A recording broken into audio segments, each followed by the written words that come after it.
the criteria of the qalqala itself, because we fix first that what we know first, what are these letters, then later on we can move forward and know the how it look like the qalqala itself, because sometimes when you read you make it looks towards kasr or fath or whatever, okay, but it take care, it's not fath, not dam, not kasr, it's just shaking the sukoon, okay. Okay, so I think we can stop here with the qalqala. Quick revision of what we had before. We had the mad, and we had the rules of noon, sukoon, and tanween. Okay? So now when you go and read, the most important part is you go and apply. Of course, not applying with yourself, by the way.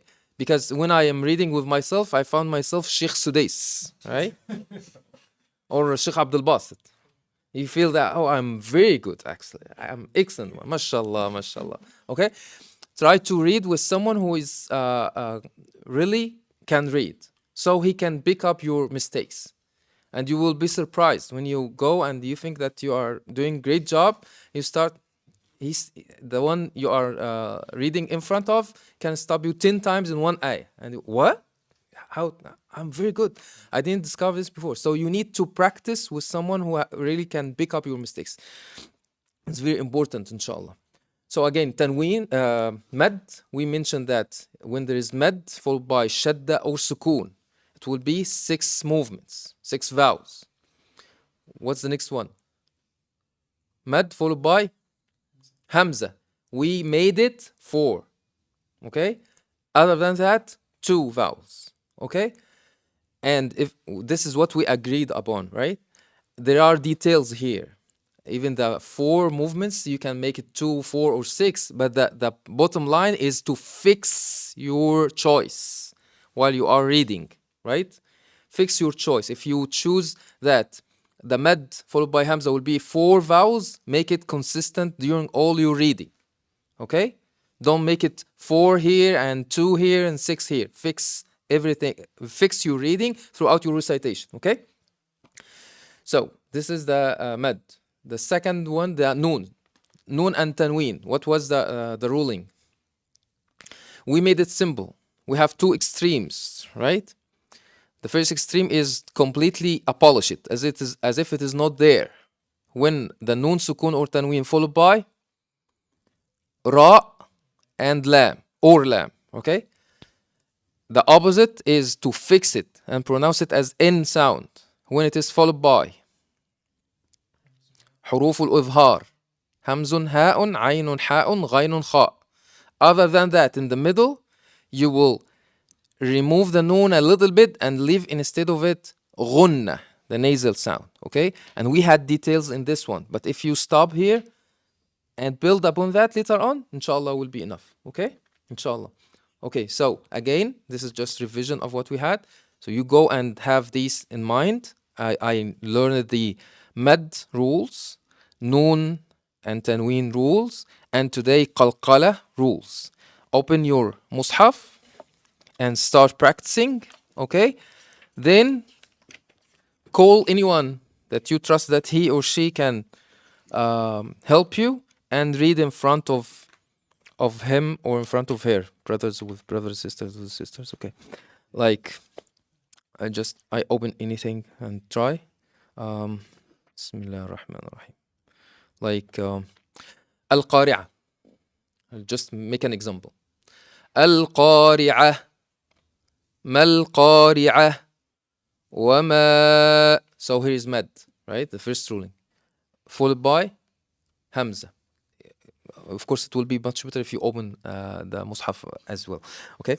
Wama. So this is the first ruling, the mad. Followed by Hamza. So I will give it 4 and we will fix it through our reading. وَمَا أَدَ. Oh, there is dal in the middle of the words and having sukoon. I will make qalqala. وَمَا أَدْرَاكَ مَا الْقَارِعَةُ. Okay. يَوْمَ يَكُونُ النَّاسُ كَالْفَرَاشِ الْمَبْ. Okay, there is mab, ba with sukoon in the middle of the word. I will make qalqala. مَبْثُوث. وتكون الجبال كالعهن oh نون followed by فاء. فاء is not ra, not lam, not hamza, not ha, not ayn, not ha, not ghain, not kha. Okay, so this is the one category in the middle which is غنة, so I make غنة. Okay, كالعهن المنفوش, and غنة, the time is two vowels. Okay, فأما من okay again there is إخفاء, this is called إخفاء. من غنة, I'm making غنة. من ثقلت, no this is not قلقلة because قاف here is ضمة not سكون. Okay, فأما من ثقلت, قاف here is not سكون, is ضمة no قلقلة. فأما من ثقلت موازينه فهو في عيشة أو عيشة تنوين followed by ra, so this is this extreme which is we will completely ignore the noon. Okay, عيشة as if there is no tanween at all. I moved from the sheen to ra. عيشة راضية. وأما من خفت, oh من خف, noon followed by kha. Kha is in this category which was إظهار, make it clear and sound. من خفت. وأما من خفت موازينه فأمه هاوية وما okay, وما مد for وما دال قلقلة أدراك ما هي نار نار رن, so إظهار, make it clear. نار as if in is there. نار حامية. So this is how we should go and practice. Okay, first with yourself, then move to someone, and after you practice, call someone, pick someone that you trust, okay, and read in front of him or her. Okay, أقول قولي هذا وأستغفر الله العظيم لي ولكم. سبحانك اللهم وبحمدك أشهد أن لا إله إلا أنت أستغفرك وأتوب إليك.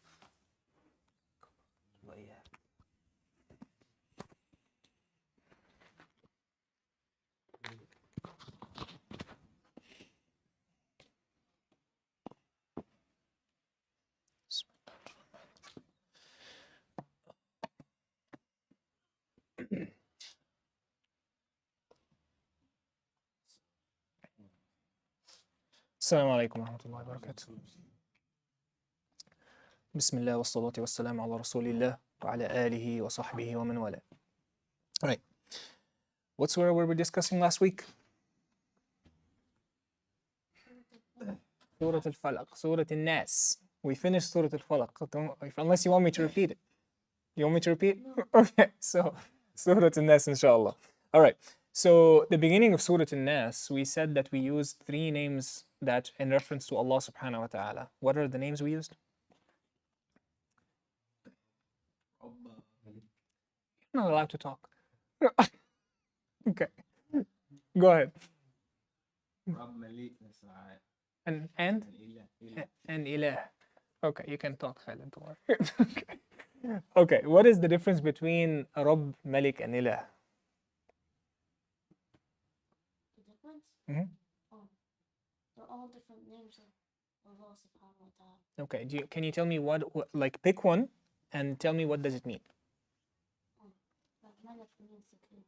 Okay, so I'm gonna be a little bit annoying and ask you another question. What is the difference between a king that you see in this world, right? Or for example, if I give you a car, you own the car, so you are a king of the car, right?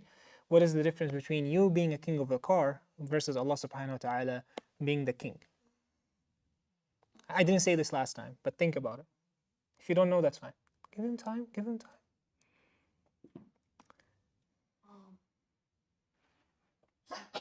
Allah is a Malik, which means that he's the king of the universe. I just own a car.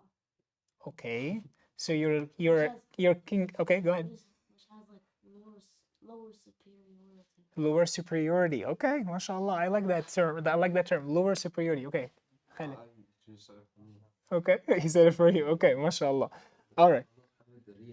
Is the real king, al-Malik al-Haq. Okay, so and also you have very limited control over even what you own, right? Because you own the car, right? You own it. Can you make sure that it doesn't go bad? Can you say, okay, I'm commanding you as your king, don't go bad, don't run out of gas? Can you do that? No. Okay. So you have like limited control, right? In a way. So limited superiority, like you said. I'll add that to my notes. Thank you. All right. So what about Rabb? Anybody else can pick Rabb? Go ahead. You mean Lord? Lord? Not Caretaker, quite. provider. Caretaker and provider, right? So sustainer. Okay, what about Ilah? Okay, hold on. Let's ask the same question again. How is you being a Rabb? Can you be a Rabb? You can, right? رب المنزل, رب العمل, the person that we hate at work, right? Not all the time, but most of the time is the business owner or manager, superior. And at home, رب المنزل is the dad and ربة المنزل is the mom, right? Bless you. Alhamdulillah. Right? So how is, again, Allah subhanahu wa ta'ala being a Rabb different from other people or other people being a Rabb? In what? In Ilah? No, in Rabb. Yeah. In Rabb. والعالم. It's Rob of everything. Rabb of everything, okay. Doesn't need anyone. You still need someone. Does not need anyone, okay. Does that fall under Rabb or Malik? الملك الحق هو الغني, right? But الرب. So, like we said, for example, you can own something, but you don't necessarily want to take care of it, right? If you have 10 t-shirts, do you check on all of them every day? Right? Well, only one of the, or like only maybe one or two that you care about. The rest of them, maybe later, right? If you own something and you really love it, still, right? Like we can have, for example, sometimes like even like a parent to his child, right? Or a boss to his employer. Sometimes you care for that person from the bottom of your heart, but you just don't know what is the best thing for him, right? Because again, you have limited superiority, you have limited ability to take care of things, right? And with the same concept as well, apply to ilah. Can you be an ilah? Question here. Can you be an ilah? You can only be, you cannot be a real ilah. Al-ilahu al-haq, right? Al-ilah by definition, by real definition, is the only God that is worth of worship. And there's only one God that is worth of worship. So you can be a Rabb, yes, with limited capacity. You can be can you be a Malik? Yes, with limited capacity. Can you be an ilah? No. Okay, so here we're using three names. قُلْ أَعُوذُ بِرَبِّ النَّاسِ مَلِكِ النَّاسِ إِلَهِ النَّاسِ. So you call upon Allah in three different ways. Then last time we said that it has to be something important, right? If I'm telling you, oh, pay attention in three different ways, right? Or I'm calling out to you in three different ways, right? Then it has to be something of great importance. What is that something that we're trying to be, to do isti'adha from or seek refuge from?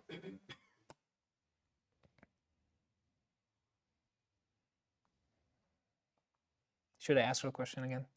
We say in Surah, we are in Surah An-Nas. Let's start with the very beginnings. We are in Surah An-Nas. We are saying قُلْ أَعُوذُ بِرَبِّ النَّاسِ مَلِكِ النَّاسِ إِلَهِ النَّاسِ. Oh, I seek refuge, right?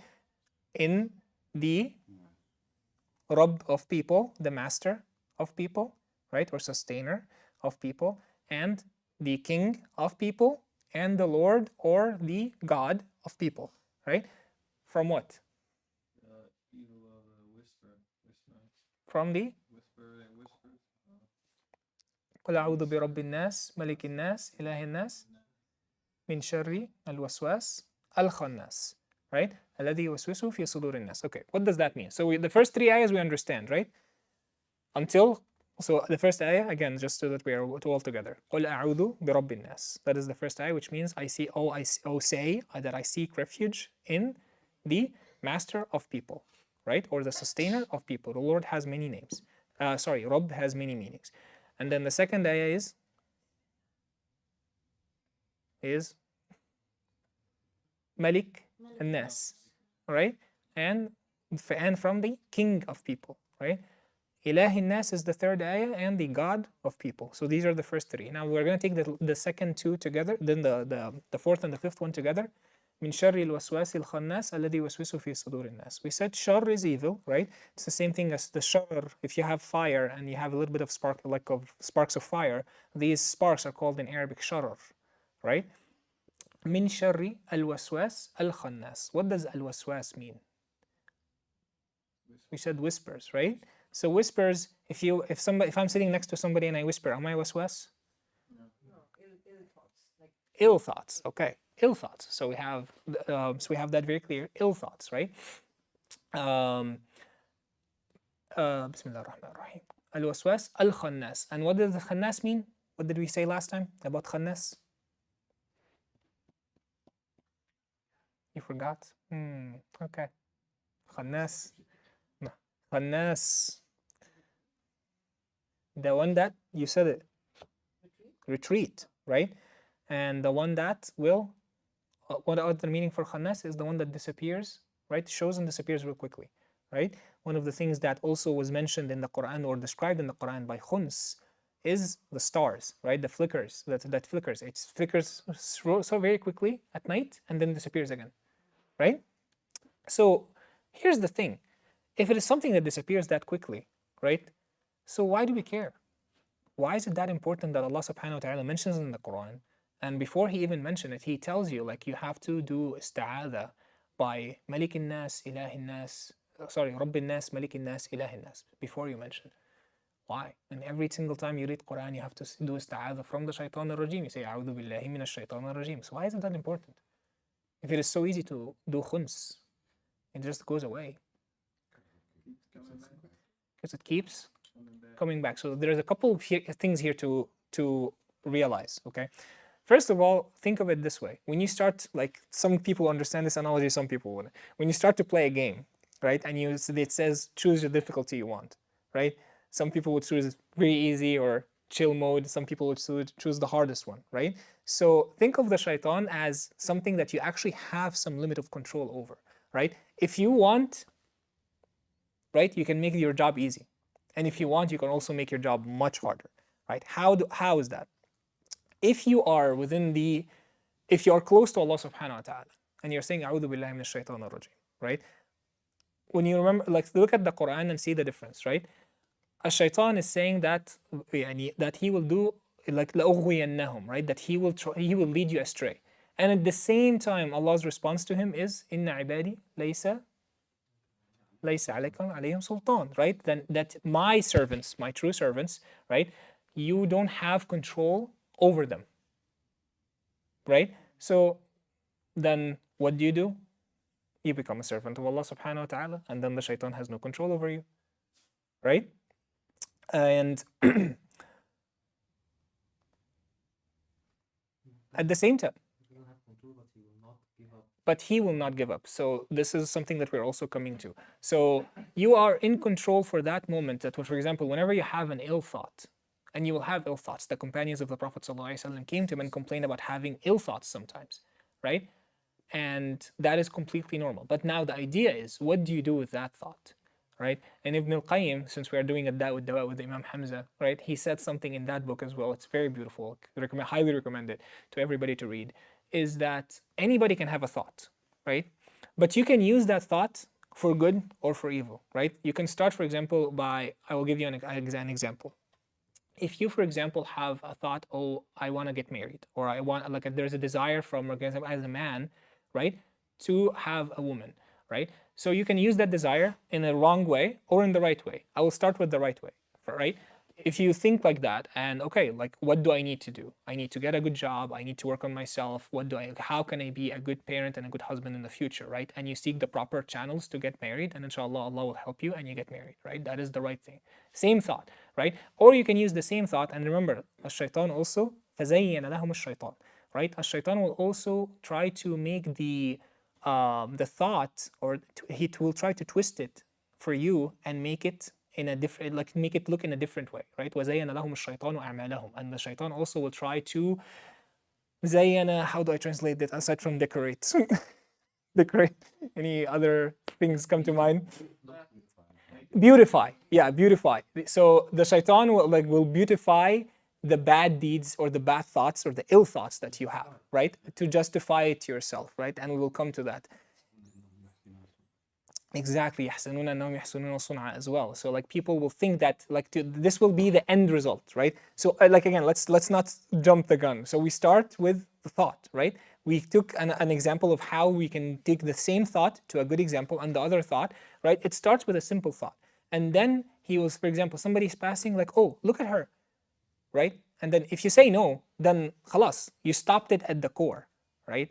But there's nothing else to build on, right? So you're okay. So that's why the Salaf would say that the best thing that you would find immediate gratification from is غض البصر, lowering your gaze. Why? Because it gives you peace. If you keep looking left and right, right? Maybe this one, maybe this one, maybe this one, right? You're gonna be distracted, right? But if you're just cutting off these channels, you're gonna give yourself peace, right? And you will find like the beauty of that iman in your heart immediately. You don't have to wait. There is no build up for that, right? Aside from different ibadas, for example, right? You don't start fasting and like, okay, 6 o'clock I start fasting, and 6:01 is like, alhamdulillah that I'm fasting, right? You're so happy and you feel like your heart is filled with iman from fasting 1 minute, right? But ghadd al-basar is different. It's immediate gratification, right? And now building on that, if the shaitan were to completely take control over you, right? He will like everything will start from the whisper, right? And then it will turn into a thought, and the thought will be a continuous thought. You're always thinking about that person that you saw, right? We're taking that as an analogy, right? It can be anything, right? And then it goes from a thought to azm, right? The will, and then an irada, right? So like you'll have azm and irada. So pretty much you will have the will, okay, like, and you start planning and like, so like, you know, starting to put a strategy. How can I talk to that person, or what can I do, or what should I do, or like I just want to talk, right? And then it goes down from there, right? And then for irada, he will whisper you to, and like he will try to like also make you plan about how to take action and all of that. So from waswasa to tafkir to azm and irada and fi'l, right? So he takes you from a simple whisper to continuous thoughts until you have the will, right? And you are, okay, I'm certain that I'm gonna do this, and you take action in the wrong direction as well, right? And then after that, while doing that, right, and then you'll have sahu an al-awaqib, right? What is sahu an al-awaqib? Means that you will be like, for that particular moment where you're doing the wrong action, you will actually be, he will make sure that you're oblivious to the consequences, right? If you, for example, know that something you're doing is haram and it has consequences, he will make you ignore these consequences for that moment, right? And then taswif at-tawbah. This is the last thing, and one of the worst, or one of the worst things is taswif is sawfa. It comes from the word sawfa in Arabic. What does that mean? I will, right? It's like, okay, like school started. Are you studying? No. I will. Does it ever come, that I will thing? Does that time ever come? No, it doesn't. Like, exam is here. Well, okay, now I will study. Don't worry, I got this, right? So same thing with the tawbah. You're only 19, 18. Why do you need to make tawbah now? Live your life, right? And then make tawbah later, right? Ramadan is coming, right? Ramadan is coming. So live your life now, and then in 6 weeks, inshallah, then you'll be a good Muslim. And then Ramadan comes, and then you're not a good Muslim. You're just the same, right? Because it's not magic, right? You have to build up for something.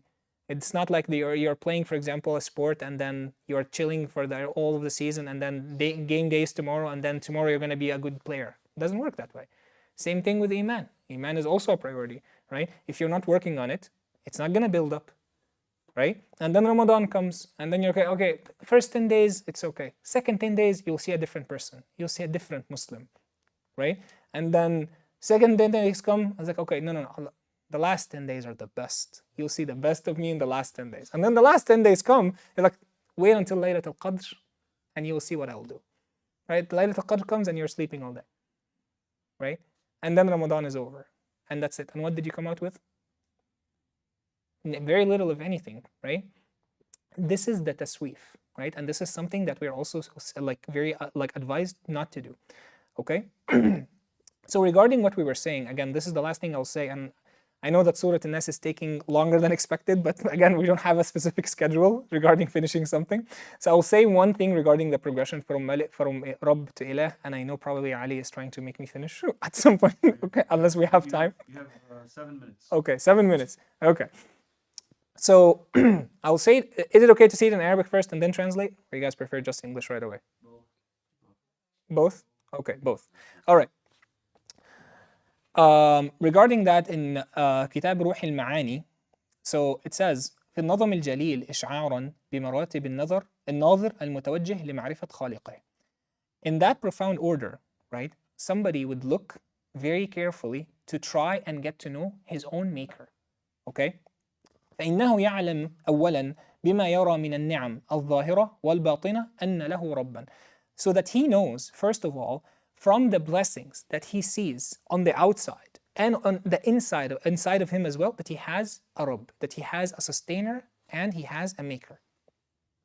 ثم يتغلغل في النظر, then he looks closer, حتى يعلم أنه سبحانه غني عن الكل وذات كل شيء له ومصارف أمره منه لذا فهو الملك الحق.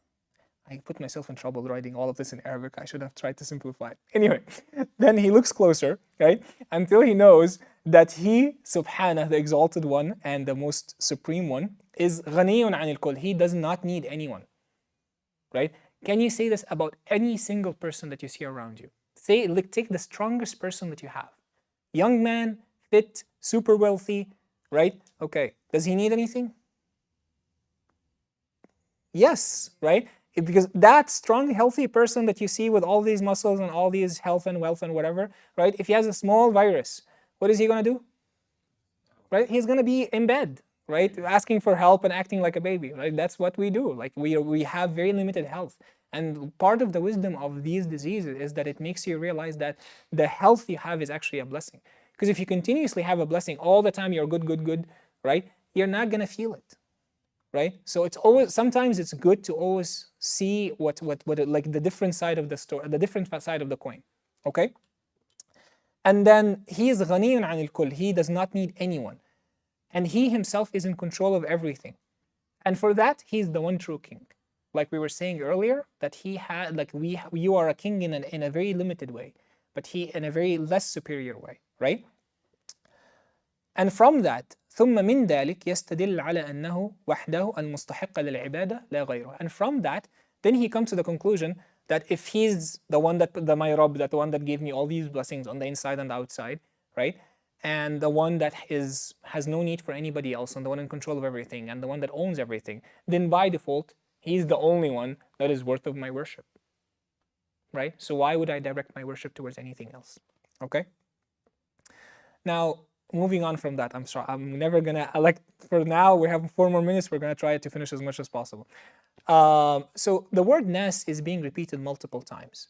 And for that, 2 things that I would mention, just to keep it short as much as possible, because people need to hear this about themselves, right? He is my master, and my king, and my God, right? My own ilah. And aside, and another thing from that, because in that surah, you're asking for help, right? So when you're asking for help, right?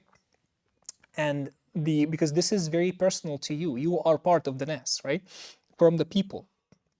It's as if Allah subhanahu wa ta'ala is saying to you, I am your Lord, right? So that you can find peace and tranquility. لِتَزْدَادَ الطَّمَأْنِينَ وَالثِّقَةِ. You can find peace and you can put your trust in Allah subhanahu wa ta'ala, since you know that this is in reference to you. Because for example, He's not the Rabb of different creatures, but not you, right? He is your own Rabb as well. That's a very good question. I know that was intentional. Okay, so Brother Khalid was asking, but Kuffar Quraysh was believing that. Is that true? Let people answer. Okay, so he already answered. So, like he was saying that the disbelievers of Quraysh and the disbelievers in general, right, at the time of the Prophet ﷺ, were believing that there was a Rabb. Right? In the Quran it says, if you were to ask them who created the heavens and the earth, they would say, Allah. Right? So what is their problem? If they are believing that Allah created the heavens and the earth, shouldn't they go to Jannah?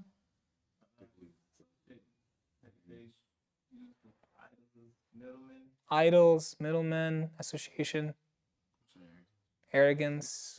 But you can have Muslim arrogance. We don't go to hell. Okay, I'll ignore that for now. So any ideas about that? We have 2 minutes. Shirk. Okay, aside from shirk. They think that they don't need Allah. So when we said the word Rabb, did we mention anything about what you need to do? Or what you don't need to do? Oh, they thought they didn't need to worship. Worship. So if I know, for example, if I say, oh, who created the heavens and the earth? Allah. So this is me, and who gave you all these blessings that you have? Allah. Right? So this is me acknowledging Allah subhanahu wa ta'ala as a Rabb, as my master. Right?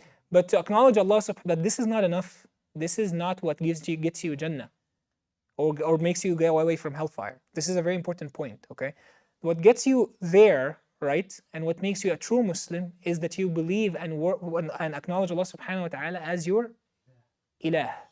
How is that different? The ilah, in a very simple way, is if'al wa la taf'al, meaning in English, do and don'ts. The do's of religion is you pray, you fast, you do this and this and that, right? The pillars of religion and what you should do, right? And the don'ts, what you should stay away from. Don't associate with Allah subhanahu wa ta'ala, and do not commit the major sins, and so on and so forth, right? So this is the acknowledgement that they didn't want to do. Okay? Okay. All right. So aside from that, all right. No, that's the from the other haram. Okay. Any questions about that? We are on time. It's the hour mark, so we want to conclude with that. Questions? Questions in the back. Questions online. Okay. I had one question to Brother Ali. So, and to everybody else, actually. So you were mentioning that when people talk to you about something or start to give you feedback, you become defensive, right?